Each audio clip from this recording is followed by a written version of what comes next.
have the honor of sitting with our Sovereign Grand Commander, the illustrious James D. Cole, Jim Cole, 33rd degree. And first of all, thank you for taking time to sit down and do this. I know how busy you are. Believe me, most of the time in this building, we see a lot of the back of the Grand Commander's head as he's going from one thing to another.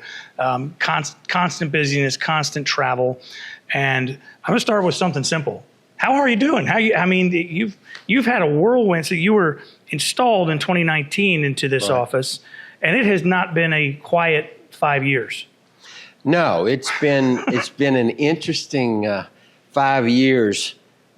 We were faced with something the country's not been facing in 100 years, and it was quite interesting. Yes, it was a challenge, but it was an experience is the better word for me, because everyone was prepared to do something, including you and the staff, particularly utilizing this sort of technology.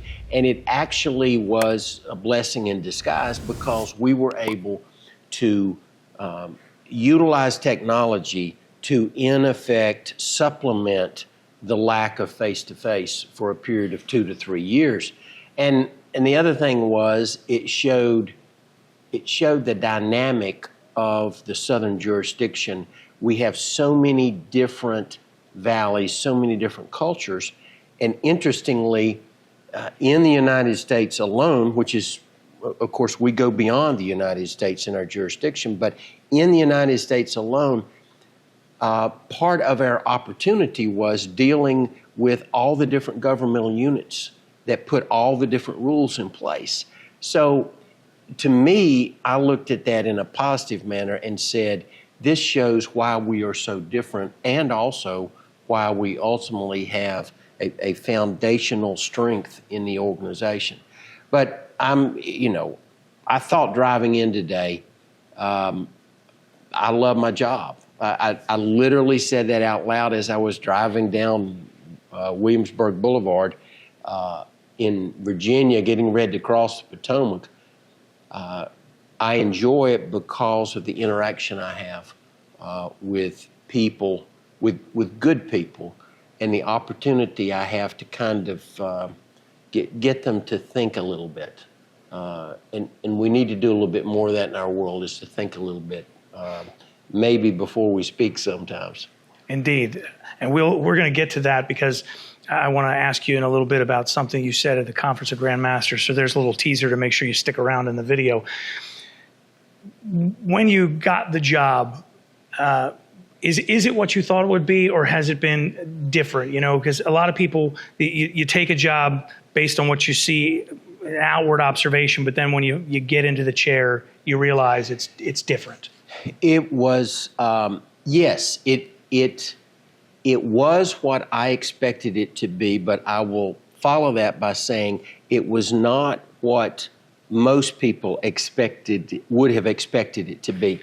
I say that because, and I will say this for the first time publicly, I was actually asked by my predecessor, Ronnie Seal, in December, on December 6, 2011, if I would consider allowing him to nominate me to ultimately replace him. And of course, that was several years down the road.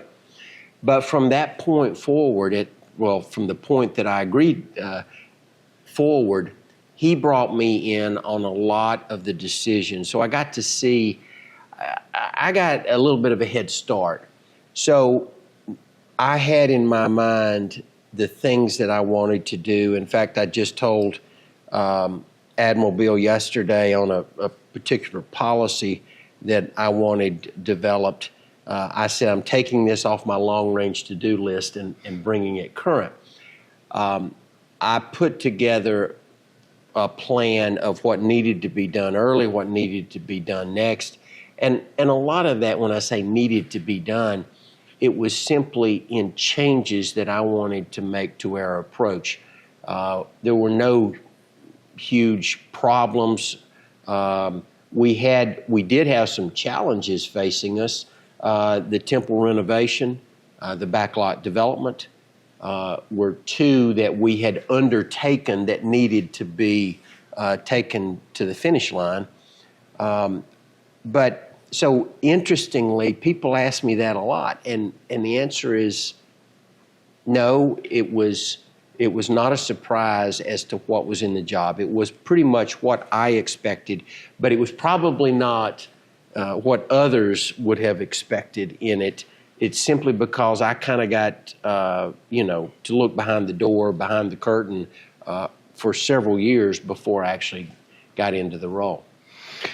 Speaking of the role, this office, the office of the Sovereign Grand Commander, John Mitchell, Frederick Dalco, then Albert Pike, of course, John Henry Coles, Klein Connect, Richardson. There's a lot of names, a lot of different people, a lot of Masonic scholars, businessmen, ministers. Dalco was a minister. Mm-hmm. It's government workers, which is Richardson. So all those different types of men. I know that in your previous career you're a CPA, so you're sort of a businessman, but you managed to blend the business side of it with the other aspects of the fraternalism pretty well. But that's my outward observation. How do you see yourself in that pantheon, in that line of men? Well, I see myself as, and I joke about this, but I truly do see myself as the little country boy that got the opportunity to come to the big city and have an opportunity. I say that, and I joke about that. They introduce me now when I go to the Supreme Council of Canada as the little country boy, because that's the first thing I said when I was asked to speak. But I say that because the way I approach things is to try to be in the most simplistic form. At our essence, we are a member organization. Therefore, I have to keep bringing people back to that focus that we're about the brother and the brothers. And in a situation, we're about the relationship with someone else. I've been fortunate that I started as a CPA, then I worked in a university where I dealt with intellectual properties, real estate development, and several other experiences that I've been able to call upon in my role here. And then I got into fundraising there, and of course I worked with that in Freemasonry, and then I ran a Masonic retirement home, which allowed me to work kind of professionally in the fraternity for a long time. So I'm sort of got a whole bag full of experiences, probably a broader variety than a lot of folks. I mean, I'm not up to the Albert Pike level of all the different things that he did in his career, but I'm probably in the realm of being able to have 4 or 5 different career paths where I've had the experience to call upon. So in that sense, that's helped me a little bit. But we have quite a cast of characters. I mean, several.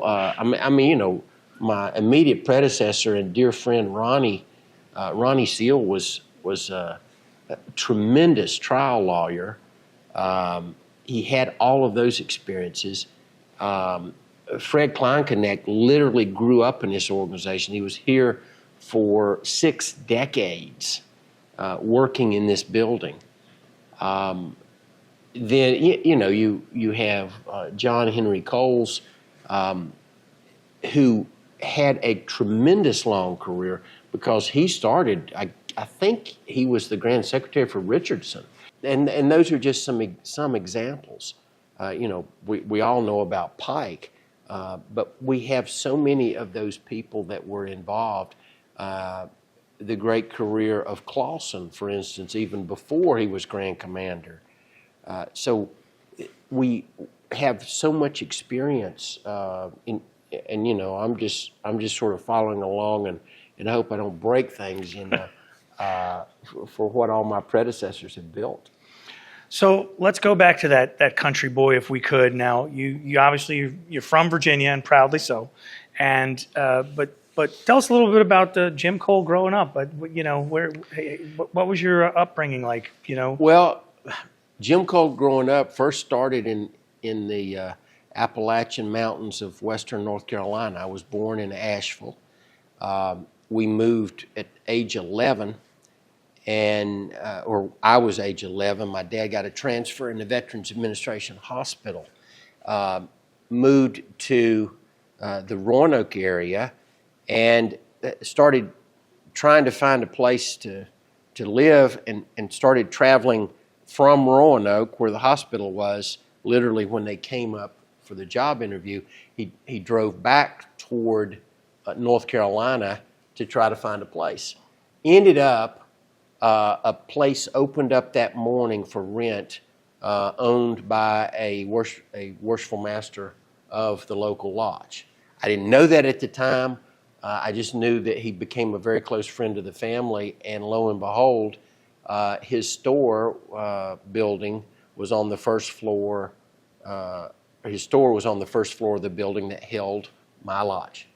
And so it's just a small circle of events there. But I mean, I grew up real active in the community and in sports and in the church. I began lay speaking when I was 14 years old, first in the Baptist church and then the Methodist church. I've been a lay speaker for almost 50 years in the Methodist church system. From there, I went to the closest college, which was Virginia Tech. When I graduated from high school, went to Virginia Tech. I did have a little claim to fame in the little school there. We only had 44 in our graduating class, and 3 of us were tied for valedictorian. Two close friends of mine, Leslie and Lisa, and I. And so we took a vote as to who would give the valedictory address, and I lost 2-1. So I had to do it. Oh, so you were voting for who had to do it, not who got to do it. Yeah. Okay. Yeah, who had to do it. And so they basically volunteered me to do it. But that was, that was just an opportunity. And then I went to Virginia Tech, started working in public accounting. It's a longer story I won't get into about how I joined the lodge, but basically my mom said you ought to join the lodge.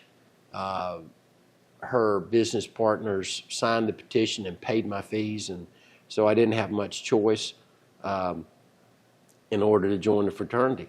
That was my first look at the fraternity. Was when they did the investigating committee. They said, we can come to your house or we can go anywhere else. I said, well, let's go to this lodge building.